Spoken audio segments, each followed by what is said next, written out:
heard from me. For John truly baptized with water, but you will be baptized with the Holy Spirit not many days from now. Interesting, he has given them a commandment, go through all the world, tell them about me, and then he says, wait. Does anybody like being told to wait? I have a 5-year-old who does not. Don't tell her to wait.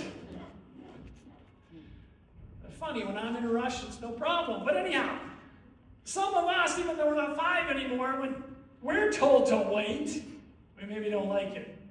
Right? We all like the fast food line, but if it takes another 2 minutes more than it's supposed to, you know, you're in the Tim Hortons lineup, and that guy ahead of you, like, how can it take this long to order a coffee? Like, what's he doing? Ordering 6 meals for all his kids? Like, come on, hurry up. Wait. Who likes to wait? And yet here God says, wait. I got a plan for your life. I've got some unbelievable things I want to use you for, to do with you. But wait. Oh, God, if you got all these great things, why do I have to wait? He says, because I need you to be filled or baptized with the Holy Spirit. I need you to have the power so that you can successfully do it. Maybe you're thinking today, well, what do I need power for? It reminds me of a story, and I want to tell this story, and you probably don't need power for what I'm going to tell you, but I want to tell you the story of it.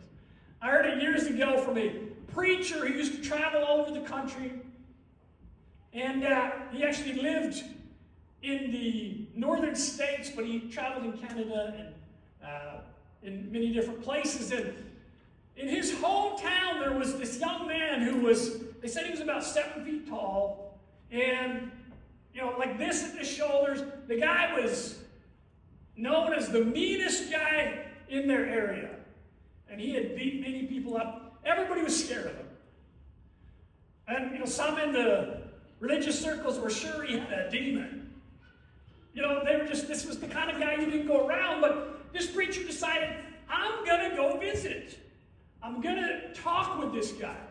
And so he talked with the young man, and, you know, that young man was like, yeah, I'd love to be saved. I want to be saved. So he gets saved, and then he starts hearing about this new baptism, or this Holy Spirit. And he is like, Holy Spirit. So, like, if I get the Holy Spirit, I can have power. I'd have, like, the power of God. And this young man, they said, some people actually thought he was a little bit simple, but he just took everything you told him at face value and believed it. And so he's like, sure, I want it. So he prayed for the Holy Spirit, like, okay, now I got the power of God. And he would sometimes just be, wherever he was, to be like, power of God! I think he terrified people when he did that. But anyways, he would shout, power of God! And they used to travel around, and he kind of became this pastor that traveled. He became his bodyguard. Now, if you knew the pastor, he didn't need a bodyguard. He was not famous. But he traveled with him anyways, and he liked to be with him. And they were traveling in the middle of the winter. And they ended up in a blizzard driving along. And they can't see, the snow's getting deeper, it's the middle of the night, and they end up taking a wrong turn. They head into this road, and they hit snowdrifts, and they are immediately stuck. And they're sitting there stuck, and the pastor looks at this young man, and he says, well, I guess we're going to be speaking here till morning, because this was before the days of cell phones, and we can call tow trucks. And the young man looks and says, well, don't we have the power of God? He's like, yeah, we do, but we're still stuck. And the young man gets out of the vehicle.